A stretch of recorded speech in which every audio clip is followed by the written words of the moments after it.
ಸಿಗಲ್ಲ. ಇನ್ನು PAN India ಮಾಡ್ತಾರೆ ಅವರು. ತುಂಬ ಚೆನ್ನಾಗಿದೆ. ಅಲ್ಟಿಮೇಟ್ ಸೆಕೆಂಡ್ ಹಾಫ್ ಅಂತೂ ಅಲ್ಟಿಮೇಟ್ ಇದೆ ಮೂವಿ. ಸೆಕೆಂಡ್ ಹಾಫು ಎಲ್ಲ ಆಕ್ಷನ್ ಬ್ಲಾಕ್ಸು ಸುಖತ್ತಾಗಿ ಮಾಡಿದ್ದಾರೆ. ಫಸ್ಟ್ ಹಾಫ್ ಎಲ್ಲ ಅವ್ರ ಸ್ಟೋರಿ ಲೈನು ಸೂಪರಾಗಿ ತಗೊಂಡು ಹೋಗಿದ್ದಾರೆ ಅವರು. ಒಳ್ಳೆ ಸಖತ್ತಾಗಿ ಮಾಡಿದ್ದಾರೆ. ಸಕ್ಕತ್ತಾಗಿದೆ ಫಿಲ್ಮ್. ಅದ ಸೂಪರ್ ಆಗಿದೆ, ಚೆನ್ನಾಗಿದೆ, ಸೂಪರ್ ಆಗಿದೆ, ಚೆನ್ನಾಗಿದೆ ಸರ್. ಸಿನಿಮಾದಲ್ಲಿ ಶಿವಣ್ಣನೇ ಇಷ್ಟ ಸರ್. ರಣಗಲ್ಲೇ ಇಷ್ಟ. ತುಂಬಾ ಸಸ್ಪೆನ್ಸ್ ಇತ್ತು ಸಿನಿಮಾದಲ್ಲಿ. ಯಾವ ತರ ಕಾಣಿಸ್ಕೊಂತಾರೆ, ಏನಾಗ್ತಾರೆ, ಏನ್ ಕಥೆ ಇತ್ತು ಅಂತ ಒಂಥರ ಸಸ್ಪೆನ್ಸ್ ಆಗಿತ್ತು. Violence super. ಆಕ್ಷನ್ ಮಾತ್ರ ಎಕ್ಸಲೆಂಟ್. ಆಕ್ಷನ್ ಮಾತ್ರ super. Shivanna is super, excellent, ever green. Shivanna ಮಾತ್ರ ಎವರ್ ಗ್ರೀನ್ ಶಿವಣ್ಣ. ಚೆನ್ನಾಗಿದೆ ಸರ್, ಚೆನ್ನಾಗಿದೆ. 100% ಚೆನ್ನಾಗಿದೆ. ನರ್ತನ್ ಅವ್ರ ಡೈರೆಕ್ಷನ್, ರವಿ ಬಸೂರ್ ಅವ್ರ ಮ್ಯೂಸಿಕ್, ಅಣ್ಣನ ಆಕ್ಟಿಂಗು ಎಕ್ಸಲೆಂಟ್ ಆಗಿದೆ ಅಣ್ಣ, ಎಕ್ಸಲೆಂಟ್ ಆಗಿದೆ. ಆನಂದ್ ಭೈರತಿ ರಣಗಲಿಂದ ನೆಕ್ಸ್ಟ್ ಆನಂದ್. ಶಿವಣ್ಣನೇ ಸಾಟೆ. ಸೂಪರ್. ಸಿನಿಮಾ ನೋಡ್ಬೇಕು ಅಂತಂದ್ರೆ ಶಿವಣ್ಣನ ಸಿನಿಮಾ ತುಂಬಾ ವರ್ಷದಿಂದ ಮಕ್ಕಳು ನೋಡಿದಾಗಿಂದ ನಮಗೆಲ್ಲ ಒಂದೇ ಕನಸು ಏನು ಅಂತಂದ್ರೆ ಆ ಭೈರತಿ ರಣಗಳು ಶಿವಣ್ಣನ ಫುಲ್ ಇದ್ರಾಗ ನೋಡ್ಬೇಕು ಅಂತ. ಇನ್ನು ನರ್ತನ್ ಅವ್ರಿಗೆ ತುಂಬಾ ಎಲ್ಲ ರಾಜವಂಶ ಅಭಿಮಾನಿ ಕಡೆಯಿಂದ ತುಂಬಾ ಧನ್ಯವಾದ ಹೇಳಕ್ಕೆ ಇಷ್ಟಪಡ್ತೀನಿ. ಒಂದು ಓಮು, ಒಂದು ಜೋಗಿ ಮಾಡಕ್ಕೆ ಯಾವ ರೀತಿ ಪವರ್ಫುಲ್ ಆಗಿದೆಯೋ ಅದೇ ರೀತಿ ಭೈರತಿ ರಣಗಳಿದೆ. ತುಂಬಾ ಅದ್ಭುತವಾದಂಥ ಸಿನಿಮಾ. ರಾಮನ್ ಗೆಟಪ್ ನೋಡೋರೆಲ್ಲ ಫಸ್ಟ್ ಹಾಫ್ ನೋಡಿ. ರಾವಣನ್ ಗೆಟಪ್ ನೋಡ್ಬೇಕಂದ್ರೆ ಅದು ನಮ್ಮ ಶಿವಣ್ಣಂದು ಸೆಕೆಂಡ್ ಹಾಫ್. ಪ್ರತಿ ಒಂದು ಸೀನು ಬುಕ್ ಬಂತು. ಕೊಟ್ಟಿದ್ದ ದುಡ್ಡಿಗೆ ಮೋಸ ಆಗಲ್ಲ. ಪ್ರತಿಯೊಬ್ಬರು ಕನ್ನಡ ಸಿನಿಮಾ ನೋಡಿ, ಕನ್ನಡ ಸಿನಿಮಾ ಅರಸಿ ಬೆಳೆಸಿ. ಇನ್ನು ಸ್ಟಾರ್ ವಾರ್ಗಳೆಲ್ಲ ಮಾಡಬಾರ್ದು. ಏನೇ ಹೇಳಿ ಒಂದು ಹೇಳ್ತೀನಿ ಕೇಳಿ. ಪ್ರತಿಯೊಬ್ಬರು ಏನೇ ತಿಳ್ಕೊಂಡಿರ್ಬೋದು. ಏನ್ ತಿಳ್ಕೊಂಡಿದ್ದಾರೆ ಗೊತ್ತಾ? ಮಹಾಭಾರತದಲ್ಲಿ, ರಾಮಾಯಣದಲ್ಲಿ ರಾಮ ಯಾರು, ಕೃಷ್ಣ ಯಾರು ಅಂತ ಪ್ರತಿಯೊಬ್ಬರಿಗೂ ಗೊತ್ತು. ಈಗ ಬಂದಿರೋದು ಚೇರ್ ಚಪಾತಿಗಳೆಲ್ಲ ಏನ್ ಅನ್ಕೊಂಡ್ಬಿಟ್ಟಿದ್ದಾರೆ. ಈಗ ಈ ಕಾಲದ ಸಿನಿಮಾಗಳಲ್ಲಿ ರಾವಣನ್ ಗೆಟಪ್, ದುರ್ಯೋಧನ ಗೆಟಪ್ ಮಾಡೋರೆ ಹೀರೋ ಅನ್ಕೊಂಡ್ಬಿಟ್ಟವ್ರೆ. ಏನೇ ಮಾಡಿದ್ರು ಅನ್ನೋರ್ ಕಾಲದಿಂದ ಈ ಕಾಲದವ್ರಿಗೂ ರಾಮನೇ, ಈ ಕೃಷ್ಣನೇ. ರಾಮ ಕೃಷ್ಣ ಎಲ್ಲ ಶೂಟ್ ಆಗೋದು ಅಣ್ಣವ್ರಿಗೆ. ಈಗ ಬಂದಿರೋಂಥ ಯಾರೇ ಆಗ್ಲೂ ಅಣ್ಣವ್ರ ಕುಟುಂಬನ ಅಳ್ಸಕ್ಕಾಗಲ್ಲ. ತುಂಬಾ ಚೆನ್ನಾಗಿದೆ. ಪ್ರತಿಯೊಬ್ಬರು ಸ್ಟಾರ್ ವಾರ್ಗಳು ಮಾಡಬೇಡಿ. ನಿಮ್ಮ ನೀರಾಗುವ ಸಿನಿಮಾ ನೋಡಿ ಕನ್ನಡ ಚಿತ್ರ ಬೆಳೆಸಿ. ಬೇರೆ ತಮಿಳು, ತೆಲುಗು, ಬುಕ್ ಮೈ ಶೋ ನೋಡ್ರಿ, ಹೊಟ್ಟೆ ಇರ್ತದ್ರಿ. ಹೌಸ್ಫುಲ್ ಮಾಡ್ತೀರಾ. ಕನ್ನಡ ಚಿತ್ರ ನೋಡಕ್ಕೆ ಸಾಯ್ತೀರಾ. ಇಲ್ಲಿರುವಂತ ಕನ್ನಡ ದ್ರೋಹಿಗಳಿಗೆ ಹೇಳಕ್ ಇಷ್ಟಪಡ್ತೀನಿ. ಕನ್ನಡ ಚಿತ್ರ ಫಸ್ಟ್ ಪ್ರಾಮುಖ್ಯತೆ ಕೊಡಿ. ಇಂಥ ಒಳ್ಳೆ ಸಿನಿಮಾನ ಗೆಲ್ಸಿ. ಅದ್ಬಿಟ್ಬಿಟ್ಟು ತಮಿಳು, ತೆಲುಗು, ಮಲಯಾಳಿ ಇಂಥ ಸಿನಿಮಾಗಳಿಗೆ ನೋಡ್ಬೇಡಿ. ಶಿವಣ್ಣನ ಸಿನಿಮಾ ನೋಡ್ಬೇಕು ಅಂದ್ರೆ 86 ಅಲ್ಲಿ ಏನ್ ಎನರ್ಜಿ ಇತ್ತು ನಮ್ಮ ಶಿವಣ್ಣನಿಗೆ. 2024 ಹೇಳ್ತಾ ಇಲ್ವಾ, ಈ ತರ ದಮ್ಮು ತಾಕತ್ತಿರೋ ಒಬ್ಬ ಹೀರೋ ಈಗ ತೋರಿಸ್ಬಿಡ್ರಿ. ನಾನು ಅರ್ಧ ಮೀಸೆ ತೋರಿಸ್ಬಿಡ್ತೀನಿ. 63 ವಯಸ್ಸಿಗೆ ರೀ ಏನ್ರಿ ಎನರ್ಜಿ ಅವ್ರದ್ದು. ಆರೋಗ್ಯದ ಸಮಸ್ಯೆ ಇದ್ರು. ಪ್ರತಿಯೊಬ್ರು ಹೇಳ್ತಲ್ವ ಅನ್ನದಾತ್ರ, ನಮ್ಮ ಅಣ್ಣವ್ರು ಹೇಳಿದ್ರು ಅನ್ನದಾತ್ರಿಗೆ ಮೋಸ ಆಗ್ಬಾರ್ದು ಅಂತ. ಅದನ್ನೆಲ್ಲ ಮನ್ಸಲ್ಲೇ ಹಾಕೊಂಡ್ರೆ ನಮ್ಮ ಶಿವಣ್ಣ ಪ್ರತಿಯೊಬ್ಬರಿಗೂ ಒಳ್ಳೆ ಸಿನಿಮಾ ಇದೆಲ್ಲ ಮುಗಿಸಿ ಟ್ರೀಟ್ಮೆಂಟ್ ಕೊಡ್ತಾ ಇದೀವಿ ಅಂತ ಸಂದೇಶ ಕೊಟ್ಟವ್ರೆ. ಕನ್ನಡ ಚಿತ್ರರಂಗದ ಚಿರ ಯುವಕ ನಮ್ಮ ಶಿವ ಮಹಾರಾಜ್ಗೆ, ರಾಜ್ಕುಮಾರ್ಗೆ, ಶಿವರಾಜ್ಕುಮಾರ್ಗೆ. ಏನ್ ಗೊತ್ತಾ, ಫಿಲಿಂ ಓವರ್ ಆಲ್ ಪೂರ್ತಿ ಒಳ್ಳೆ ಕಂಟೆಂಟ್ ಇದೆ ಮಾತ್ರ. ಯಂಗ್ ಟೈಗರ್ ಸರ್ ಇವತ್ತಿಗೂ ಗುಡುಕ್ತಾವ್ರೆ, ಇನ್ನು ಮುಂದಕ್ಕೂ ಗುಡುಕ್ತಾರೆ. ದೊಡ್ಡ ಮನೆನೆ ಯಾವತ್ತಿದ್ರು ಅಣ್ಣವ್ರೇ. ಕರ್ನಾಟಕ ಚಕ್ರವರ್ತಿ ಶಿವರಾಜ್ಕುಮಾರ್ ಅವ್ರಿಗೆ ನಿಜವಾದ ಏನಂತಾರೆ ಇದು ಕಾವಲಿಗರು. ಕನ್ನಡ ಇಂಡಸ್ಟ್ರಿಗೆ, ಸ್ಯಾಂಡಲ್ವುಡ್ಗೆ ಕಾವಲಿಗರು ಅಣ್ಣವ್ರ ಫ್ಯಾಮಿಲಿ ಅವರೇನೆ. ಆಮೇಲೆ ಶಿವಣ್ಣನ ಕೈಗೆ ಮ್ಯಾಗ್ನೆಟ್ ಇದ್ದಂಗೆ, ಕಬ್ಳ ಬಂದು ಕಚ್ಕೊಂಡಂಗೆ ಮಚ್ಗೆ ಹುಚ್ಚು. ಶಿವಣ್ಣನ್ ಕಂಡ್ರೆ ಮಚ್ಗೆನೇ ಹುಚ್ಚು. ಈಶ್ವರನ ಕೈ ತ್ರಿಶೂಲ ಹೆಂಗೋ, ಶಿವಣ್ಣನ ಕೈ ಮಚ್ಚಂಗೆ. ಅರ್ಥ ಆಯ್ತಾ? ಬಂದು ಒಳ್ಳೆ ಫಿಲಮ್, ತುಂಬಾ ಚೆನ್ನಾಗಿದೆ. ದಯವಿಟ್ಟು ಬಂದು ನೋಡಿ. ನರ್ತನ್ ಅವ್ರು ತುಂಬಾ ಚೆನ್ನಾಗಿ ಡೈರೆಕ್ಟ್ ಮಾಡಿದ್ದಾರೆ. ತುಂಬಾ ಚೆನ್ನಾಗಿದೆ ಮೂವಿ ಸರ್. ದಯವಿಟ್ಟು ಬಂದು ಎಲ್ಲರೂ ನೋಡಿ ಸರ್. ಹೌದು. First Mufti, second Bhairathi Ranagal. First and half ಅಲ್ಲಿ ಸೆಂಟಿಮೆಂಟ್ ಇದೆ, ಪ್ರತಿಯೊಂದು ಸೆಂಟಿಮೆಂಟ್ ಇದೆ. ಸೆಕೆಂಡ್ ಹಾಫ್ ಅಲ್ಲಿ ಮಾಸು ಶಿವರಾಜ್ಕುಮಾರ್ ಅವರು ಮೇಲೆ ಸೆಕೆಂಡ್ ಹಾಫ್ ಅಲ್ಲಿ ತುಂಬಾ ಚೆನ್ನಾಗಿದೆ. ಮತ್ತೆ ಮುಂದೆ ಕಂಟಿನ್ಯೂ ಆಗುತ್ತೆ ಈ ಸಿನಿಮಾ. ಪಾರ್ಟ್ 3 ಬರ್ಬೋದು. ಸೂಪರ್ ಆಗಿದೆ ಸರ್ ಅನ್ನೋದು. ತುಂಬಾ ಮೇಕ್ ಮಾಸ್ ಡೈಲಾಗ್ ಇದೆ. ಶಿವಣ್ಣ ಅದ್ಭುತ ಮಾಡಿದ್ದಾರೆ. Super sir cinema.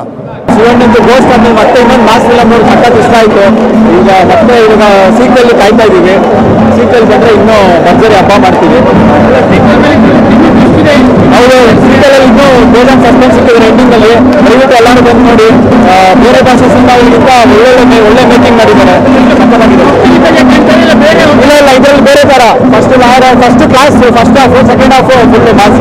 ಅದಕ್ಕಿಂತ ಇದು ಸಖತ್ತಾಗಿದೆ ಸರ್. ಇದಕ್ಕೆ 10 ಕೊಡ್ಬೇಕು ಸರ್.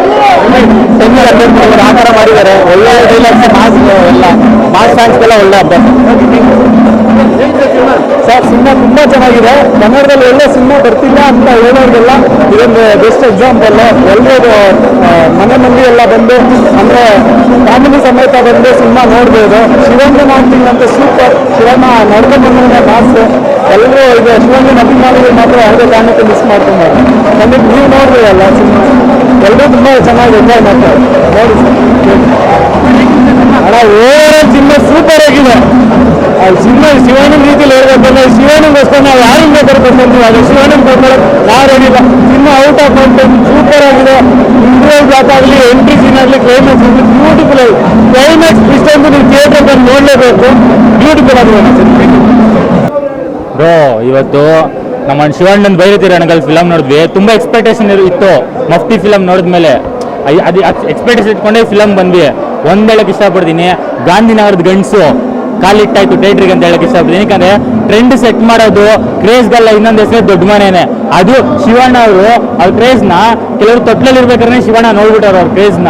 ಇವಾಗ ನೋಡಿ ಈ ಫಿಲಮಲ್ಲಿ ಬರೀ ಪಂಚೆ ಉಟ್ಕೊಂಡು ಟ್ರೆಂಡ್ ಮಾಡಿಬಿಟ್ಟವ್ರೆ. ಅವಾಗ ಏರ್ ಸೆಲ್ ಇಟ್ಕೊಂಡು ಟ್ರೆಂಡ್ ಸೆಟ್ ಮಾಡಿದ್ರು. ಇವಾಗ ಒಂದು ಬ್ಲ್ಯಾಕ್ ಕಲರ್ ಶರ್ಟು ಒಂದು ಪಂಚೆಲೆ ಫುಲ್ ನೋಡಿ ಫಸ್ಟ್ ಹೋಗಿ ಎಷ್ಟೊಂದು ಜನ ಬರೀ ಶರ್ಟು ಪಂಚೆಲೆ ಬಂದವ್ರೆ ನೋಡಿ. ಆ ಥರ ಟ್ರೆಂಡ್ ಸೆಟ್ ಮಾಡಿದವ್ರು ಶಿವಣ್ಣ.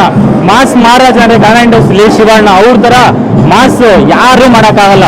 ಸೆಂಟಿಮೆಂಟಲ್ ಆಗಿರ್ಬೋದು, ಎಮೋಷನಲ್ ಆಗಿರ್ಬೋದು, ಮಾಸಲ್ಲಿ ಶಿವಣ್ಣನ ಮೀರ್ಸೋರು ಕನ್ನಡ ಇಂಡಸ್ಟ್ರಿ ಇಲ್ಲ, ಫಿಲಮ್ ಇಂಡಸ್ಟ್ರಿಲ್ಲ ಯಾರು ಇರಲ್ಲ. ಕೆಲವರು ರೀ ರಿಲೀಸ್ ಆಯ್ತು ನಮ್ದು ಟ್ರೆಂಡು ಅಂತಾರೆ. ಅಂತ ರೀ ರಿಲೀಸ್ಗಳಿಗೆ ಅಪ್ಪ ನಮ್ಮ ಶಿವಣ್ಣ 550 ಸಲ ರೀ ರಿಲೀಸ್ ಫಿಲಮ್ ಆಗಿ ಲಿಮ್ಕಾ ಬುಕ್ ಆಫ್ ರೆಕಾರ್ಡ್ ಅಲ್ಲಿ ಶಿವಣ್ಣನ ಹೆಸರು ದಾಖಲೆ ಆಗೈತೆ. ಅವ್ರಿಗಿನ್ನ ಕ್ರೇಜಾ ಬ್ರೋ? ಇಲ್ಲಿವರೆಗೂ ನೀವೆಲ್ಲ ಬಂದಿದ್ದೀರಾ, ಜಾಕಿ ಫಿಲಮ್ ಜನ ಎಲ್ಲರೂ ಸೇರಿದ್ರಾ? ಕ್ರೇಜ್ ಅನ್ನೋ ಉದಾಹರಣೆನೇ ದೊಡ್ಡ ಮನೆ ಆಯ್ತಾ. ಕೆಂಕಾಗ ಹೋಗ್ಬೇಡಿ. ನಿಮ್ದೇನೈತೆ ರೆಕಾರ್ಡ್ಗಳು ದೊಡ್ಡ ಮನೆ ಏನಿದ್ರು ಮೇಲೆ ಯಾವತ್ತೂ ಟಾಪಲ್ಲಿ ಇರುತ್ತೆ. ಅವ್ರನ್ನ ಬೀಟ್ ಮಾಡ್ತೀವಂತ ಯಾವತ್ತೂ ಅನ್ಕೋಬೇಡಿ. ಜೈ ಶಿವಣ್ಣ, ಜೈ ಅಪ್ಪಣ್ಣ.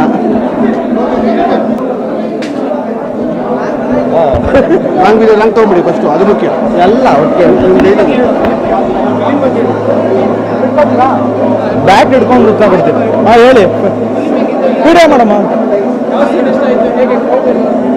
ಬ್ರೋ. ಇವತ್ತು ರೋಣಾಪುರದ ರಾವಣ ಫೀಲ್ಡ್ಗೆ ಎಂಟ್ರಿ ಕೊಟ್ಟಾಯ್ತು. 6 ವರ್ಷ ಆದ್ಮೇಲೆ ಬಂದವ್ರೆ. ಏನಕ್ಕಂದ್ರೆ south Indian biggest super star ಅಂದ್ರೆ ನಮ್ಮ ಶಿವಣ್ಣ. ಏನಕ್ಕಂದ್ರೆ ಅವ್ರು ಮಾಡೋ ಸಿನಿಮಾನ ನೀವು ರಿಮೇಕಲ್ಲಾಗಲಿ ಟಚ್ ಮಾಡೋಕ್ಕಾಗಲ್ಲ. ಶಿವಣ್ಣ ಏನು ಮಾಡ್ತಾರೆ ಅದೇ ಫೈನಲ್ಲು. ಇವಾಗ ನಿಮ್ಗೆ ಇದ್ರಲ್ಲಿ ಏನು ಇಷ್ಟ ಆಗುತ್ತೆ ಅಂದರೆ ಶಿವಣ್ಣ ಹಳೆ ಫಿಲಮ್ ಎಲ್ಲ ನೀವು ನೋಡಿರ್ಬೋದು.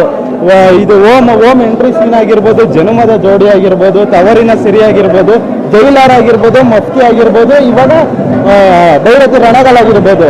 ಅವ್ರು ಪಂಚೆ ಉಟ್ಕೊ ಬಂದಿದ್ದಲ್ಲ ಆದ್ರು ಅದೆಲ್ಲ ಫಿಲಮಲ್ಲಿ ಪಂಚೆ ಉಟ್ಟವ್ರೆ. ಅದೆಲ್ಲ ಬ್ಲಾಕ್ ಬಸ್ಟರ್. ಶಿವಣ್ಣ ಪಂಚೆ ಉಟ್ಕೊಂಡ್ ಬಂದ್ರೆ ಫಿಕ್ಸ್, ಮುಹೂರ್ತ ಫಿಕ್ಸ್ ಅಂತ ಗಾಂಧಿನಗರದಲ್ಲಿ ಬ್ರೋ. ಇವಾಗ ಕಾವಲಿಗ ರಕ್ಷಕ ರಾಕ್ಷಸನಾದ್ರೆ ಹೆಂಗಿರುತ್ತೆ ಅಂತ ನೀಟಾಗಿ ತೋರ್ಸಾರ್ ಬ್ರೋ. ಇಂಥ ಒಬ್ಬ CM ಬೇಕು ನಮ್ಮ ಕರ್ನಾಟಕಕ್ಕೆ. ರಣದಲ್ಲಿ ತರ CM ಬೇಕು ಬ್ರೋ. ಇವಾಗ ನಾವು ಇಷ್ಟೊಂದು ಕನ್ನಡ ಸಿನಿಮಾ ಅಂದ್ರೆ ಜನನೇ ಬರ್ತಿರಲ್ಲ. ಗಾಂಧಿನಗರದಲ್ಲಿ ಮಿಡ್ ಡೇ ಶೋ ಅಂತ ಸ್ಟಾರ್ಟ್ ಆಗಿದೆ ಶಿವಣ್ಣನಿಂದ, ಫ್ಯಾನ್ ಶೋ ಅಂತ ಸ್ಟಾರ್ಟ್ ಆಗಿದೆ ಶಿವಣ್ಣನಿಂದ. ಇವಾಗ ರೌಡಿಸಮ್ ಅಂತ ಬಂದ್ರೆ ಎಲ್ಲ ಮಸ್ತಟ್ಟ ಮನೆ ದೇವ್ರು ಯಾರು ಹೇಳಿ? ನಮ್ಮ ಶಿವಣ್ಣ ಅಷ್ಟೇ. ಶಿವಣ್ಣ ಬಂದಿದೆ ಫೈನಲ್, ಅವ್ರು ಕೊಟ್ಟಿದ್ದೆ ವರ. ಇವಾಗ ಕೋವಿಡ್ ಬಂದ್ಮೇಲೆ ಎಷ್ಟೊಂದು ಜನ ಥಿಯೇಟರ್ಗಳು ಮುಚ್ಚೋ ಪರಿಸ್ಥಿತಿ ಬಂದೈತೆ. ಸ್ಟಾರ್ಸ್ಗಳು ಒಂದು ವರ್ಷಕ್ಕೆ ಬರ್ತಾ ಇಲ್ಲ ಅಂತ ಅವ್ರು ಕಾಯ್ತಿರೋದೇನು ಹೇಳಿ? ಇವತ್ತು ಎಷ್ಟೋ ಥಿಯೇಟರ್ ಉಳಿಸ್ಕೋತಿರೋ ಕಾರಣ ಶಿವಣ್ಣ ವರ್ಷಕ್ಕೆ ಅವ್ರು ಕೊಡ್ತಾರೆ ಅಂತ. ಎಷ್ಟೋ ಜನ ಹೊಟ್ಟೆಗೆ ಅನ್ನ ಹಾಕ್ತಿರೋದೇ ಶಿವಣ್ಣ ಥಿಯೇಟರ್ ಮಾಲೀಕರುಗಳಿಗೆ. ಆಮೇಲೆ ಇನ್ನೊಂದು, ಇವಾಗ ಈ ಸಿನಿಮಾ ನೋಡಿದ್ಮೇಲೆ RCB ಹೊಸ ಅಧ್ಯಾಯ ಆಯ್ತು. ಇದು ಶಿವಣ್ಣನ ಹೊಸ ಅಧ್ಯಾಯ ಬ್ರೋ. ಎಲ್ಲ ಪ್ರೊಡ್ಯೂಸರ್ ಕ್ಯೂ ನಿಂತಿರ್ತಾರೆ ಶಿವಣ್ಣನ ಮನೆ ಮುಂದೆ. ಜೈ ಶಿವಣ್ಣ, ಶಿವಣ್ಣ ಬ್ಯಾಟ್ ಹಿಡ್ದಾಯ್ತು. ಸಿನಿಮಾ ನೋಡಿ ನೆಕ್ಸ್ಟ್ ಲೆವೆಲ್ ಅಲ್ಲಿ ಐತೆ. ಜೈ ಶಿವಣ್ಣ.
ಪ್ರಜಾಮಾರ್ಗ ನ್ಯೂಸ್, ಇದು ಜನಸಾಮಾನ್ಯರ ಧ್ವನಿ. ನಮಸ್ಕಾರ. ನೀವು ನೋಡ್ತಾ ಇದ್ದೀರಾ ಪ್ರಜಾಮಾರ್ಗ ನ್ಯೂಸ್. ರಾಷ್ಟ್ರದ ರಾಜ್ಯದ ರಾಜಕೀಯದ ಬಗ್ಗೆ ಹೆಚ್ಚಿನ ಸಿನಿಮಾ ಅಪ್ಡೇಟ್ಗಳಿಗಾಗಿ ಫಸ್ಟ್ ಲೈಕ್ ಮಾಡಿ, ಸಬ್ಸ್ಕ್ರೈಬ್ ಆಗಿ, ಹಾಗೆ ಫಾಲೋ ಕೂಡ ಮಾಡಬೇಕು.